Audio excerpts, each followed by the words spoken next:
I found this place by accident and decided to camp here with my girlfriend in 1979. She was a mountaineer, and we made our temporary camp here. And here, 30 years later, we're still here.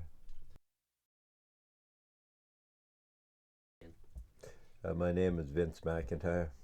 And your age. I'm 67 years old. And where were you born? I was born in the west of Ireland. Uh, how?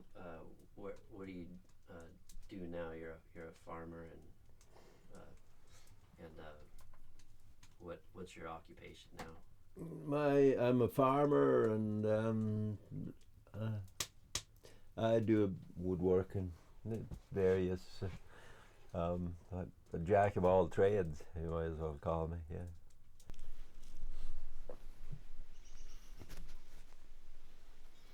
A lot of people, in the modern world, look at this and they wouldn't get it. They would maybe even call it backwards. What would you say to them? I'd say you're probably right, but sometimes we have to go back and take another trail. Maybe that's where we're at. Maybe that's where the human race is at. Maybe the to me the biggest tragedy is that there's people today that they don't know why they're alive. They don't know why they're on this earth. Is it to play computer games, or what? Is it for kids? They get really good at mountain bike riding or something like that. That's unnecessary. That they don't have responsibility. Or I think that's the biggest human tragedy myself, because it leaves people helpless. Do you ever get lonely?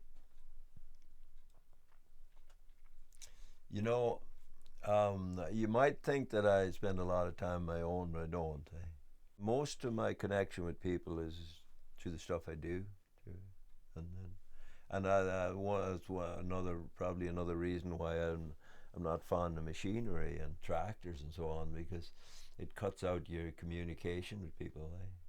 And now that I have to start weeding and thinning and all that, I'm going to get some local people as the extra people to help me, and then I'll pay them some wages to day or whatever, hourly or whatever.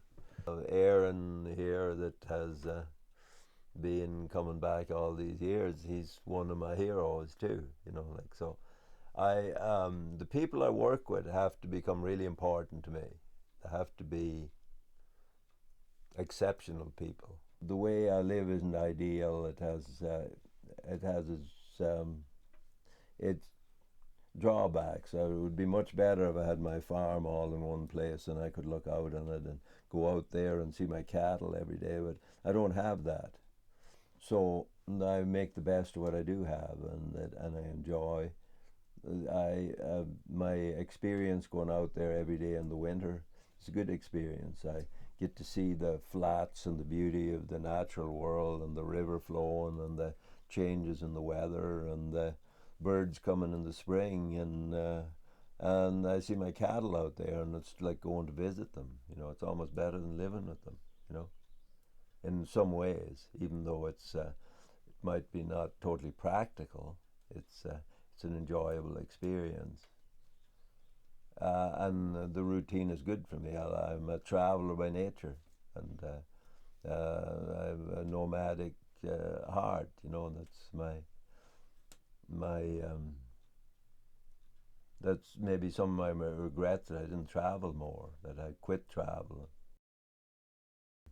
Back in 1979, it was my home, and I traveled from place to place, and I carried everything I owned in it, and I had my canoe on top, and yeah, I didn't realize back then, but that was his last voyage when I come up here, and I imagine it's here to stay. I don't think I'll ever get back on the road again.